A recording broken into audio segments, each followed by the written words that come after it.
नमस्कार, आप देख रहे हैं राष्ट्रीय हिट टीवी। आपके साथ मैं हूं अंकिता।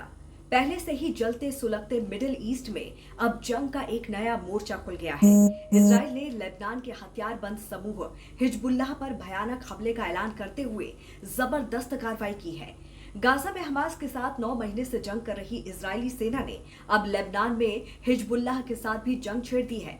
दरअसल गोलान हाइट्स पर रॉकेट अटैक में 12 बच्चों की मौत के बाद इजराइल ने बदले की कार्रवाई शुरू कर दी है। सोमवार को आईडीएफ यानी कि इजरायली डिफेंस फोर्स ने लेबनान के अंदरूनी इलाकों और दक्षिण में हिजबुल्लाह के ठिकानों पर हमले किए। लेबनान के बड़े हिस्से पर ईरान समर्थित हिजबुल्लाह संगठन का कब्जा है। इजराइल ने गोलन हाइट्स पर हमले के बाद यह ऐलान किया था कि वो बदला लेकर रहेगा। ऐसे में मिडिल ईस्ट अब धीरे धीरे जंग के मैदान में तब्दील होता दिख रहा है। ईरान और तुर्की जैसे देश इजराइल पर किसी भी वक्त बड़ा हमला कर सकते हैं। पिछले हफ्ते शनिवार की शाम को हिजबुल्लाह के लड़ाकों ने गोलान के फुटबॉल मैदान में रॉकेट से हवाई हमला किया था, जिसमें 12 बच्चों की मौत हो गई जबकि 20 लोग घायल हो गए। इस हमले का जिम्मेदार इजराइल ने सीधे तौर पर हिजबुल्लाह को ठहराया था। हालांकि हिजबुल्लाह ने इन आरोपों को सिरे से खारिज कर दिया था।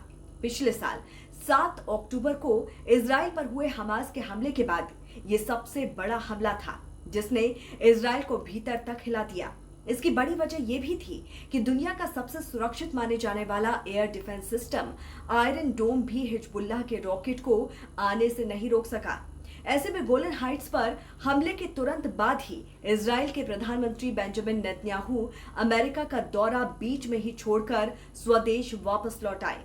उन्होंने आते ही हिजबुल्लाह के खिलाफ मोर्चा खोलने के लिए तेल अवीव में सुरक्षा कैबिनेट की अहम बैठक बुलाई और हिजबुल्लाह पर बड़ी कार्रवाई करने का फैसला किया। नेतन्याहू ने ऐलान किया कि गोलन हाइट्स पर हमले की हिजबुल्लाह भारी कीमत चुकाएगा। इजराइल की सेना और हिजबुल्लाह में बीते 8 महीने से रुक रुक कर गोलीबारी और रॉकेट हमले जारी हैं, लेकिन अब ये संघर्ष खतरनाक मुहाने की तरफ बढ़ चुका है।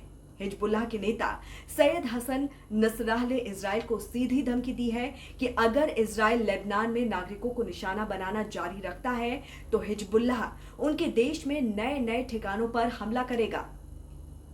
दरअसल इजराइल हमास की जंग के बीच इजराइल लेबनान में मौजूद हिजबुल्लाह के ठिकानों पर भी लगातार हमले कर रहा है। इस हमले की चपेट में कई नागरिक भी मारे जा चुके हैं।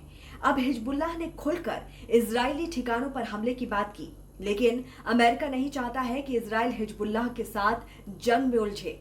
हिजबुल्लाह के पास मौजूद हथियार बहुत ही उन्नत और तकनीकी रूप से एडवांस हैं। हिजबुल्लाह को ईरान का पूरा समर्थन मिला हुआ है। अमेरिका का मानना है कि हिजबुल्लाह के साथ जंग छेड़ने से इजराइल अपने ही पैर पर कुल्हाड़ी मारने का काम करेगा। तो वहीं इजराइल और लेबनान के बीच जंग के मद्देनजर भारतीय दूतावास ने चेतावनी जारी की है। भारत ने लेबनान में रह रहे भारतीय नागरिकों और वहां की यात्रा करने से बचने और सावधानी बरतने की सलाह दी है।